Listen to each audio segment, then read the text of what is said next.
Well, football fans, it's been quite a trying week for us. Of course, um, the centerpiece of the week ended up being, of course, Damar Hamlin.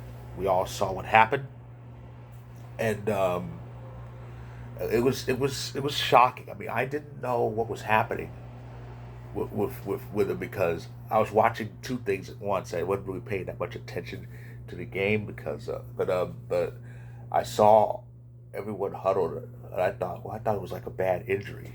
Like I was thinking about Shazier. I think it was a spinal or neck injury. But then I'm on Twitter and I see CPR and an ambulance. I go, wait, what? So yeah, he had to. So yeah, they needed they had to use CPR on him when he had suffered cardiac arrest. I mean, they actually showed the what happened. I only saw it once because I never intended on watching it again. Obviously, he delivers a tackle to T. Higgins, one of Cincy's receivers, and he goes down. He gets back up on his feet for like a few seconds, about two seconds, then he collapses. That's when he collapses. And of course, the game was delayed for about almost 2 hours before the NFL finally decided to step in and just postpone it. It took them long enough. They should have stopped. They should have completely stopped it right then and there. But anyway, so he was in critical condition from that day on, and then of course we all prayed for him. We all uh, prayed for him to recover, and he was in all of our minds ever since it happened. And of course, we were pulling for him to recover, and the recovery was getting slow. But since yesterday, it's getting much better. It was yesterday. The news came out that he actually wrote down to a doctor. He asked, "Did we win?" And the doctors told him, "Yes, Damar, you won. You won the game of life." And then the recent news out, his breathing tube was finally been removed. He's completely breathed on his own, and his first words since then were, "Love you, boys."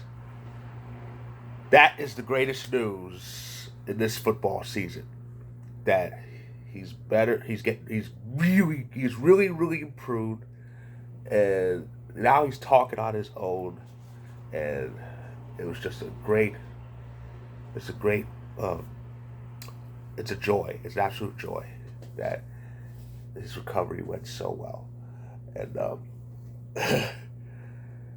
but yeah, I did my homework on him because he's just a kid. He's 24 years old.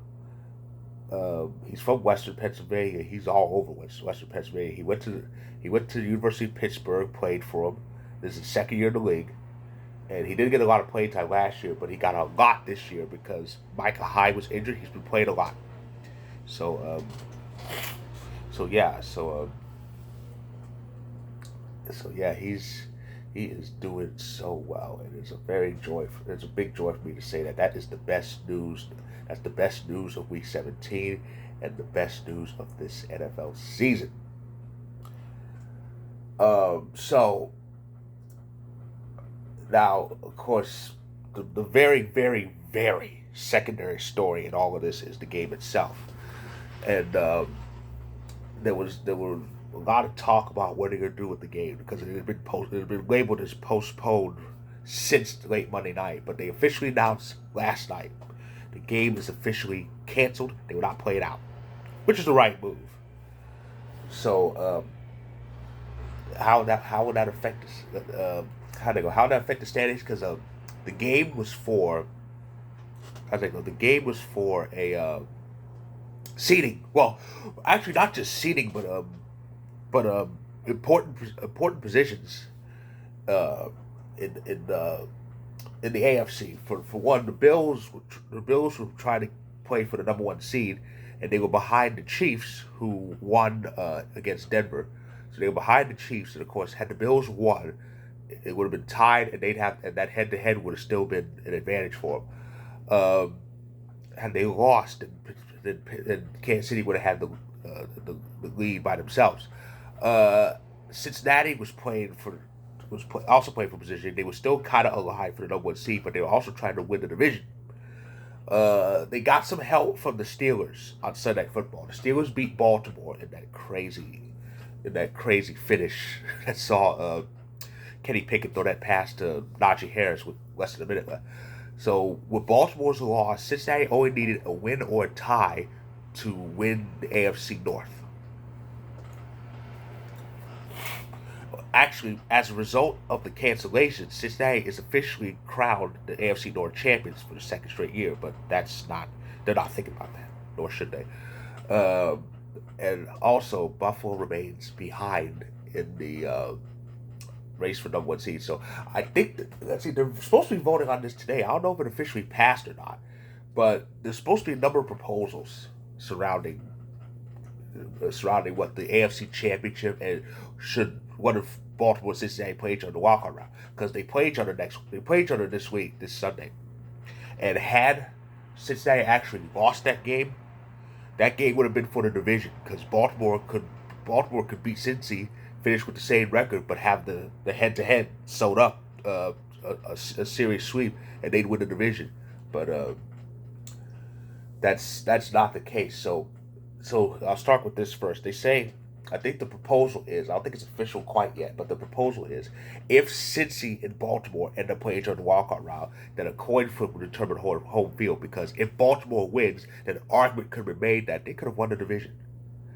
An argument could be made that they could have won the division, and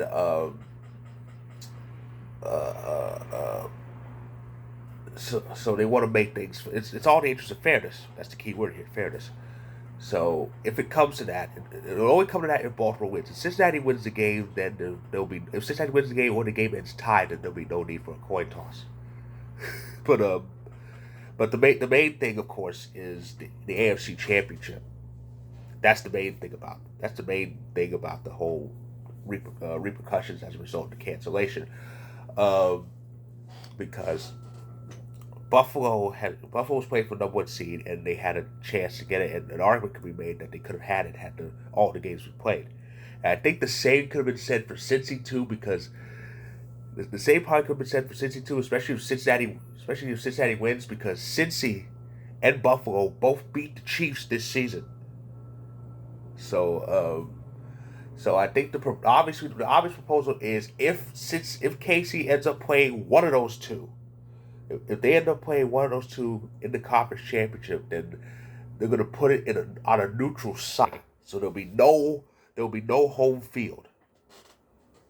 But that only comes true if that will only come to pass if if Buffalo and Cincy if Buffalo and KC have the same result this week.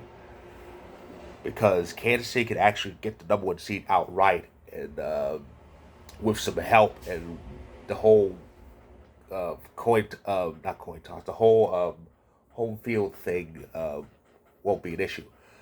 But yeah, so that's what's been going on. I think they're supposed to decide on it later today. We'll probably find out sometime.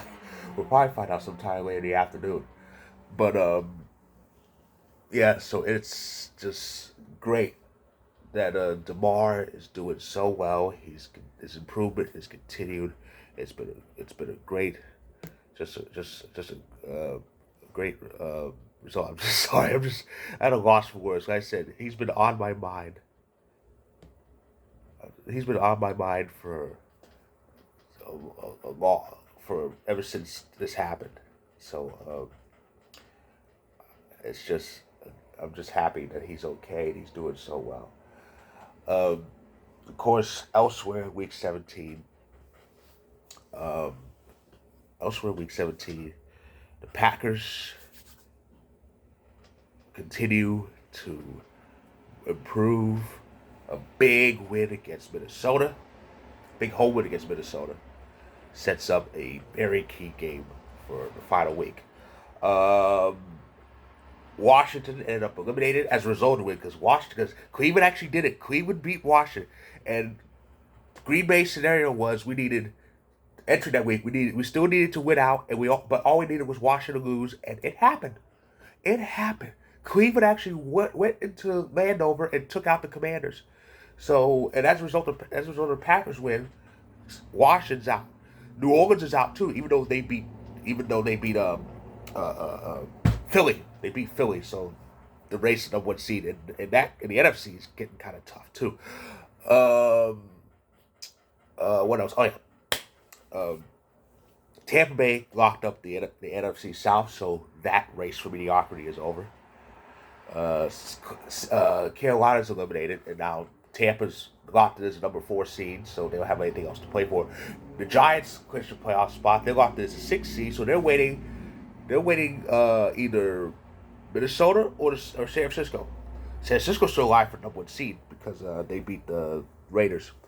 As for elsewhere in the AFC, of course, Tennessee and Jacksonville's games didn't matter because the game that matters is tomorrow. But Tennessee lost anyway. Dallas beat them, and Jacksonville made mincemeat out of Houston.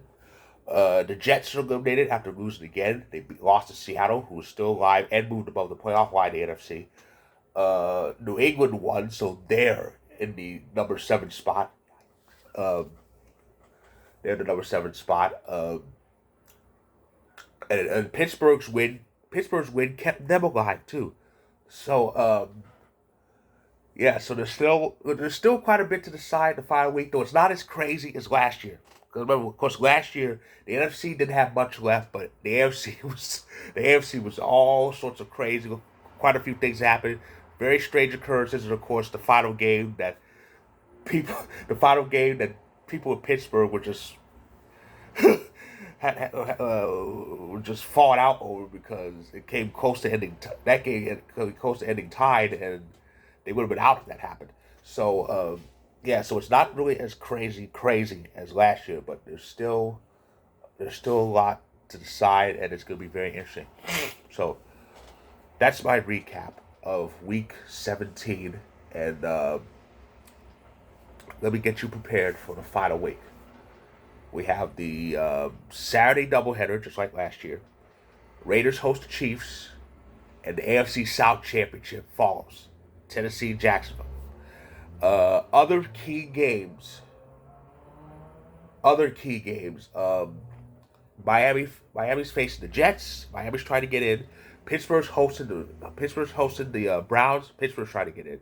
New England is hosting the Bills. New England can get in. They control their own destiny.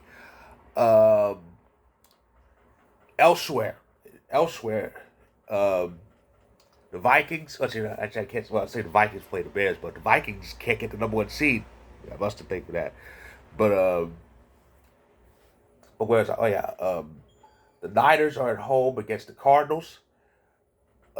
Philly's hosting the Giants. Dallas is on the road facing the Commanders. Of course, that's all in the number 1 seed connection. And of course, finally, the race for that one spot left in the NFC. The Seahawks host the Rams, and finally, the season ends at Lambeau Field. The Packers host the Lions on Sunday Night Football. That's the finale. It's winner take all. Though that depends on it's winner take all. Though that depends on the Seahawks game. I'll explain later.